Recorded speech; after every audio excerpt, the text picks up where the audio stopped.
नमस्कार। मैं परमानंद रमन बैंगलोर से सदीनामा द्वारा आयोजित इस ऑनलाइन काव्य पाठ में मुझे भी शिरकत करने का अवसर मिला है। सदीनामा की पूरी टीम को मेरी तरफ से आभार और शुभकामनाएं। मुझे कविता पाठ के लिए कहा गया है और इस काव्य पाठ के अंतर्गत मैं अपनी 2 स्वरचित कविताओं का पाठ करूंगा। पहली कविता जिसका शीर्षक है सबसे सरल अनुवाद। आजीवन जटिल रहे मेरे पिता और माँ सहज रूप से सरल रहीं। दोनों साथ रहें सबसे जटिल और सबसे सरल समय में। माँ के नहीं रहने के बाद असहज रूप से सरल हो गए पिता, माँ हो गए पिता। मैं एक साथ सबसे जटिल क्षणों में सबसे सरल होना चाहता हूँ। सरल है सभ्यता के प्राचीनतम कंदराओं में अनमने भाव से उकेरी गईं आकृतियाँ।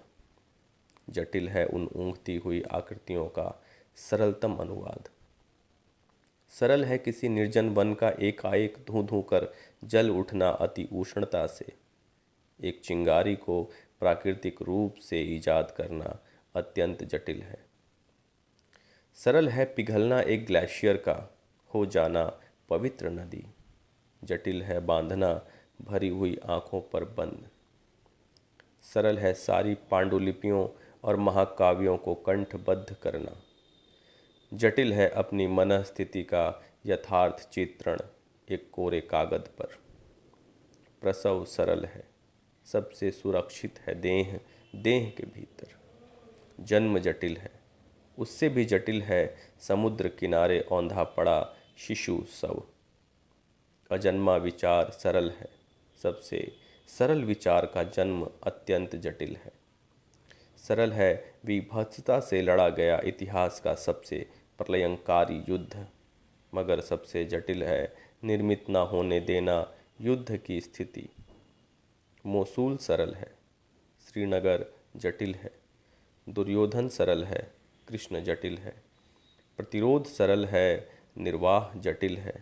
संगीत सरल है, स्वर जटिल है। मैं चाह कर भी अपने पिता की तरह एक साथ सबसे जटिल क्षणों में सबसे सरल नहीं हो पाता, और तुम अति सहजता से हो जाते हो मेरी सबसे जटिल रचनाओं का सबसे सरल अनुवाद। धन्यवाद। मेरी दूसरी कविता, मैं लौटूंगा कस्तूरी बनकर। काम से घर लौटते समय नहीं लौटना चाहता मैं घर। मेरे लौटने से पहले घर वापस लौट चुका होता है अपनी नींव की ओर।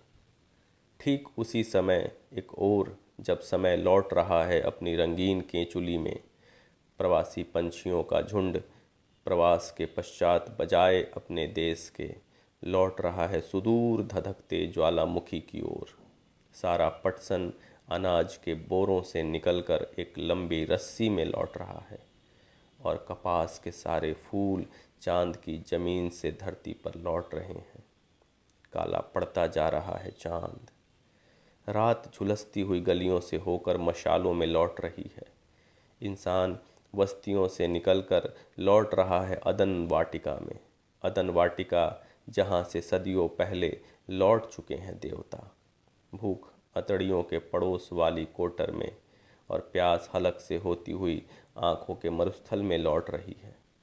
मृत्यु टकटकी लगाए प्रसव पर जन्म की ओर लौट रही है। द्रौपदी किसी रेशमी वस्त्र के बदले लौट रही है अपने रक्त रंजित केश में। एक ईरानी लड़की लौट रही है रक्त सने गुलाबी मफलर के छोर पर काढ़े नाम के अक्षरों में। बर्फ पिघलने के बाद भी झील में शिकारे नहीं लौटे, और निराश कृष्ण लौट रहे हैं हस्तिनापुर से खाली हाथ। इससे पहले कि तुम अपने खोइछे की हल्दी मलकर अपनी काया में लौट जाओ एक स्वर्ण मृग में, मैं वापस लौटना चाहता हूँ। मैं वापस लौटना चाहता हूँ तुम्हारी नाभि में कस्तूरी बनकर। धन्यवाद। शुभकामनाएं।